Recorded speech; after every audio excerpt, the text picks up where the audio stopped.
Em 338 a.C., após a Batalha de Queroneia, Filipe II da Macedônia percorreu o campo de batalha entre os mortos. Era um homem que havia visto muitos campos de batalha, que havia perdido um olho numa batalha, que havia construído o exército mais eficiente da Grécia através de décadas de guerra.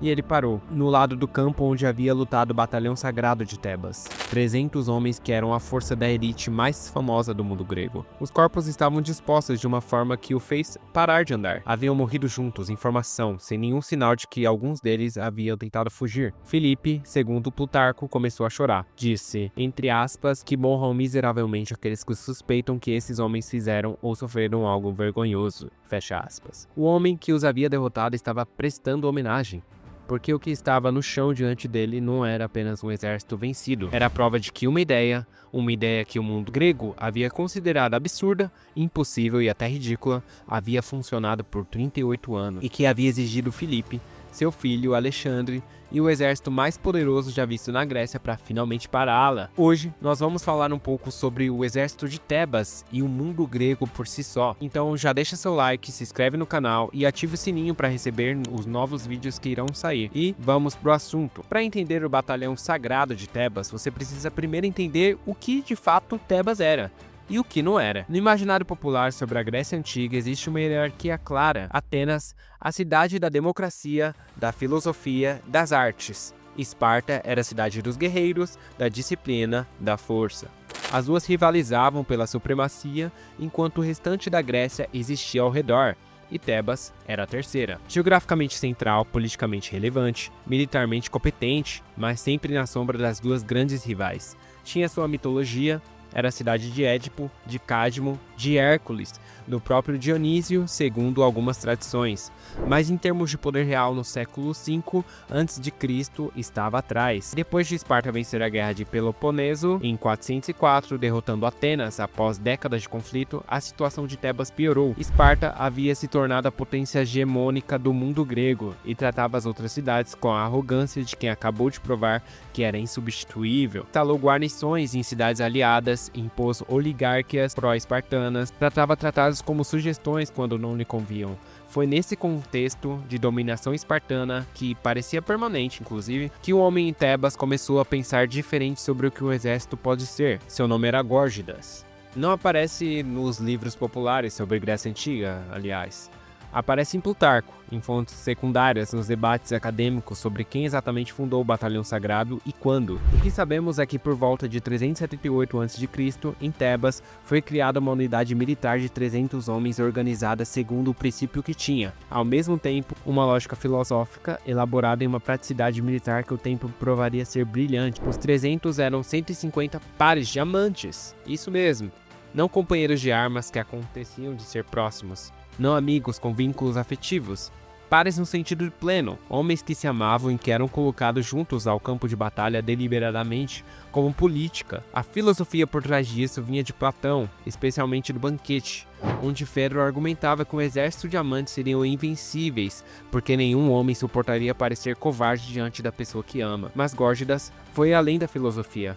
Entendeu algo que os espartanos, com toda a sua fama militar, nunca articularam. O medo da morte é um motivo fraco comparado ao medo de decepcionar alguém que você ama. Um soldado sozinho pode calcular, no momento de terror no campo de batalha, que sua sobrevivência vale mais do que a oposição.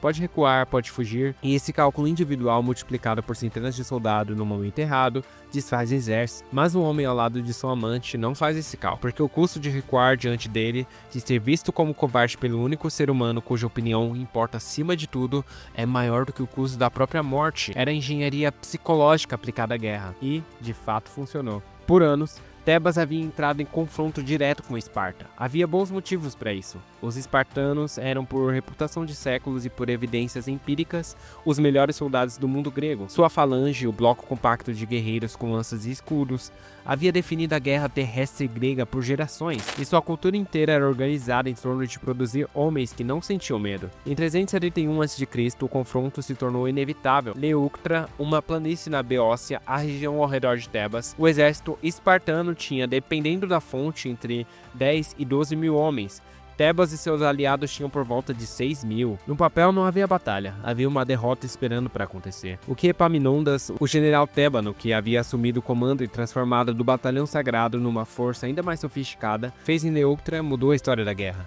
Concentrou sua força no flanco esquerdo, onde estava o batalhão sagrado, numa profundidade de 50 fileiras, 3 vezes mais funda que o padrão grego. No centro e no flanco direito, suas tropas foram instruídas a avançar em ângulo diagonal, chegando ao inimigo mais tarde. O que Epaminondas não havia entendido é que a falange espartana, como toda a falange grega, concentrava seus melhores guerreiros no flanco direito. Era onde os homens mais experientes ficavam, onde a honra de combater estava. Ao atacar com força esmagadora exatamente nesse ponto, com o batalhão sagrado como ponta de lança, ele destruiu o núcleo duro antes que o resto do exército espartano pudesse reagir. O batalhão sagrado avançou contra os melhores guerreiros de Esparta e os destruiu. 400 espartanos morreram em Leuctra, incluindo 400 dos espartiatas, os cidadãos guerreiros de elite que eram o coração do poder militar espartano. Esparta nunca se recuperou. Uma cidade que havia sido potência dominante do mundo grego por mais de um século foi quebrada em uma tarde por uma força de aproximadamente 300 homens organizados segundo um princípio que seus generais consideravam até aquele dia uma curiosidade filosófica. Tebas se tornou do dia para a noite a potência hegemônica da Grécia. O período entre Leuctra 371 e Queroneia em 338 é nos livros de história chamado de hegemonia tebana. 33 anos em que Tebas foi a cidade mais poderosa da Grécia. Mas o que os números não mostram é que esses anos custaram. Epaminondas morreu em batalha em 362, na Batalha de Mantinela. Outra vitória tebana, mas uma vitória que ele não sobreviveu para celebrar, recebeu uma lança no peito. Quando os médicos disseram que arrancá-la significaria morte imediata, pediu para ver a batalha uma última vez. Confirmou que Tebas havia vencido e autorizou a remoção. Com Epaminondas foi embora o gênio estratégico que havia tornado o sistema funcionar no nível mais alto e o mundo ao redor de Tebas havia mudado de uma forma que nenhum general tebano havia antecipado completamente. Ao norte, um rei de olho único chamado Filipe havia tomado o controle da Macedônia em 359 e passaram uma década transformando o exército regional numa máquina de guerra que incorporava e superava tudo que havia aprendido sobre táticas gregas, incluindo as inovações de Epaminondas, que Filipe havia estudado diretamente quando foi refém em Tebas na juventude. Filipe havia aprendido com Tebas.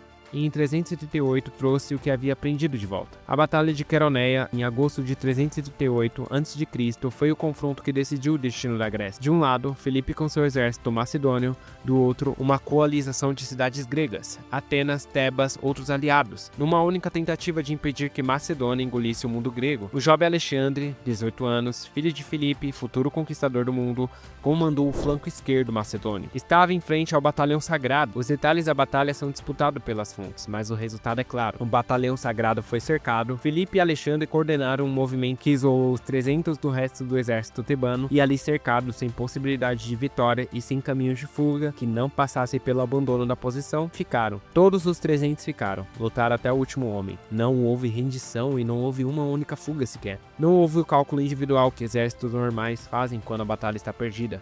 Ficaram juntos e morreram juntos. Foi exatamente o que Platão havia previsto e o que Górgidas havia projetado décadas antes.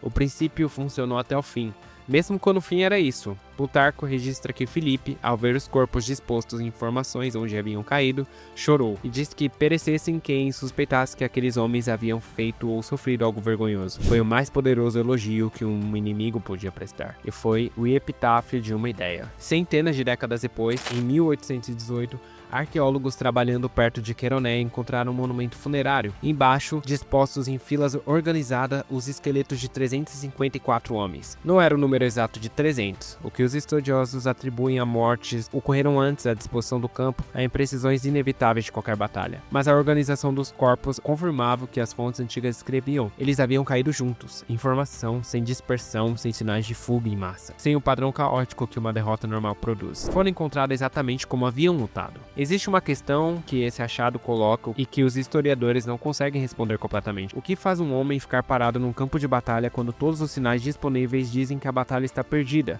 E a única saída razoável é recuar. A resposta espartana seria treinamento, disciplina, a eliminação do instinto de sobrevivência através de décadas de condicionamento. A resposta do batalhão sagrado era diferente. Era que existe coisas que um ser humano não consegue fazer na frente de outro ser humano específico. Que o amor, no sentido mais amplo e mais antigo da palavra, cria uma responsabilidade que nenhum treinamento consegue produzir artificialmente. E você pode ensinar um homem a não ter medo da morte, mas não consegue ensinar um homem a não ter vergonha diante de quem ama. O batalhão sagrado foi destruído em Queroneia, mas a ideia que o construiu, que o amor pode ser uma força militar, que a conexão entre seres humanos pode ser mais poderosa do que qualquer estratégia, essa ideia, ela sobreviveu em Plutarco, que a registrou com admiração, sobreviveu em Filipe, que a reconheceu com lágrimas, e sobrevive até hoje em qualquer estudo sério sobre o que faz grupos humanos funcionarem sob pressão extrema. A resposta que os gregos descobriram há 2000 anos ainda não foi superada. Não é o medo, é o amor. O batalhão sagrado foi destruído por um exército que havia aprendido com ele. E se você gostou desse vídeo, não se esqueça de se inscrever aqui no canal e deixar um like para ajudar a continuar crescendo. E me conta aqui nos comentários qual a sua opinião sobre esse grande batalhão gay e sobre toda a visão de Plutarco na época. O que você acha? Me conta aí nos comentários e até o próximo vídeo. Abraço!